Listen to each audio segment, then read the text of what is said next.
लिए बढ़ते हैं आगे। बीजापुर से बड़ी खबर है, जहां आवापल्ली मार्ग पर आईईडी मिलने की आशंका है। इसी रास्ते से जवान लौटे हैं। सर्चिंग के दौरान आईईडी मिलने की आशंका जताई गई है। उसूर से आवापल्ली मार्ग का ये पूरा मामला बताया जा रहा है। बीजापुर से बड़ी खबर आपको बता रहे हैं, जहां पर आईईडी मिलने की आशंका जताई गई है। जवानों का मार्ग है ये और इसी रास्ते से जवान लौटे हैं।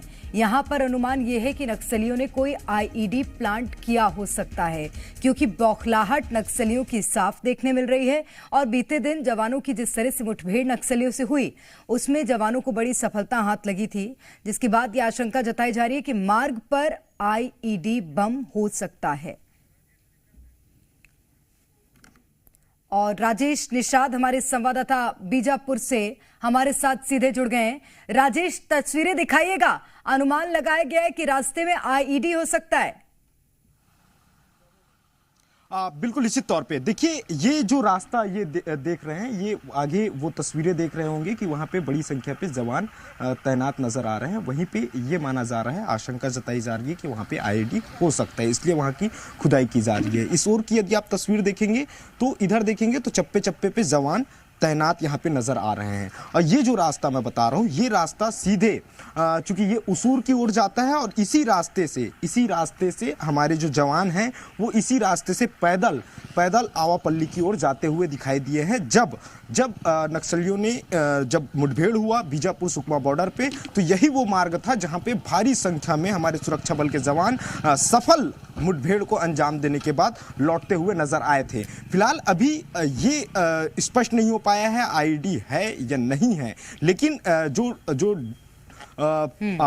आरपीओ है उनके माध्यम से ये कुछ न कुछ ये जानकारी निकल के सामने है। यही वजह है कि उस जगह की अभी खुदाई की जा रही है और खुदाई होने के बाद ही स्पष्ट हो पाएगा कि उसमें आईईडी है या नहीं। लेकिन ये जो तस्वीरें आप देख पा रहे हैं कि इस रास्ते पे चप्पे चप्पे पे अभी भी जवानों की तैनाती की गई है और यही वो मार्ग है जहां बड़ी संख्या पे, हजारों की संख्या पे हमारे सुरक्षा बल के जवान यहां से लौटे हैं। और ये देख सकते हैं आसपास का जो जंगल का इलाका है उसको भी पूरी तरह से हमारे जवान बड़ी मुस्तैदी के साथ सर्चिंग करते हुए नजर आ रहे हैं। जहां जिस रास्ते पे जो इनपुट, यदि कोई ऐसी चीजें, संदिग्ध चीजें निकल के सामने आ रही है, तो वहां पे बड़ी मुस्तैदी के साथ वहां उस इलाके को सर्चिंग करते हुए भी नजर आ रहे हैं। और देखिए, ये माना जा रहा है कि जब इससे पहले भी नक्सलियों के द्वारा ये करतूतें देखने को मिली थी कि कैसे वो आईईडी प्लांट करके बड़ी घटना को अंजाम देते थे। बीजापुर में ही अभी हाल ही में हमारे 8 जवान शहीद भी हुए थे। कुटरू इलाके का वो मामला था। लेकिन अब जब एक सफल ऑपरेशन को अंजाम देने के बाद जब हमारे सुरक्षा बल के जवान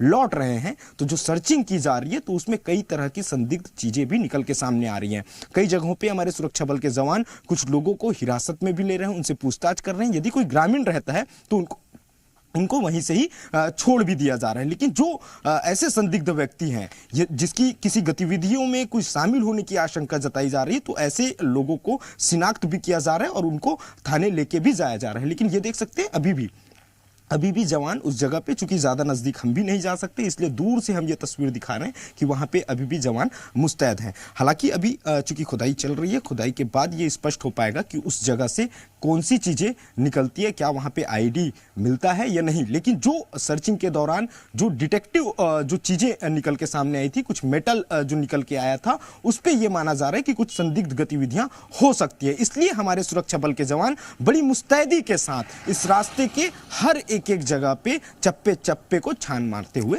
नजर आ रहे हैं। लेकिन सबसे बड़ी बात यही है राजेश कि ये साफ बौखलाहट है नक्सलियों की, जो समय समय पर नजर भी आती है, समय समय पर आईईडी जवान बरामद भी करते हैं।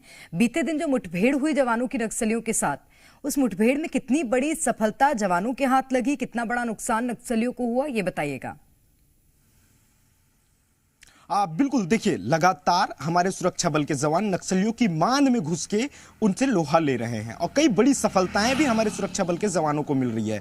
देखिए, आज हम जब इस रास्ते की ओर आगे बढ़े तो गलगम जो एक कैंप है, उस गलगम के पास हमें रोक दिया गया और हमें ये जानकारी दी गई कि आगे चूंकि 3 आईईडी वहां पे लगे हुए हैं, उसकी कुछ गतिविधियां हमें मिली है, उसकी वजह से हमारी टीम को आगे जाने से रोक दिया गया। क्योंकि हम कोशिश ये कर रहे थे कि ग्राउंड जीरो तक, जहां पे ये पूरी तरह से मुठभेड़ हुई है, वहां की हम तस्वीर साझा कर पाए। लेकिन हम उसके बेहद नजदीक से वो तस्वीरें दिखाए हैं कि कैसे हमारे सुरक्षा बल के जवानों ने अंदरूनी इलाके पे जो 4 दशक से जो इलाका एक तरह से कह सकते हैं कि नक्सलियों की वो अघोषित राजधानी मानी जाती थी, उन इलाकों पे घुस के अब हमारे सुरक्षा बल के जवान वहां से नक्सलियों को खदेड़ रहे हैं, उनकी मान में घुस के उनसे लोहा ले रहे हैं। और यही वजह है कि एक बड़ी सफलता 24 घंटे के एक बड़े ऑपरेशन को अंजाम देने के बाद हमारे सुरक्षा बल के जवानों को मिली है। कई माओवादी ढेर किए गए हैं और बहुत से माओवादी घायल भी हुए हैं और भी माओवादी के मरने की खबर भी निकल के सामने आ रही है। फिलहाल अभी इस पूरे मसले को लेकर के जो बस्तर आईजी है पी सुंदरराज, उनके द्वारा पूरे मामले का खुलासा किया जाएगा और यह जानकारी साझा की जाएगी कि आखिर जो नक्सली मारे गए हैं वो कौन-कौन से हैं, कौन-कौन से वो बड़े लीडर हैं। बिल्कुल, और कितने उसमें से बटालियन हैं, इन तमाम बातों की जानकारी मिल पाएगी। बहुत शुक्रिया राजेश आपका तमाम तस्वीरें दिखाने के लिए।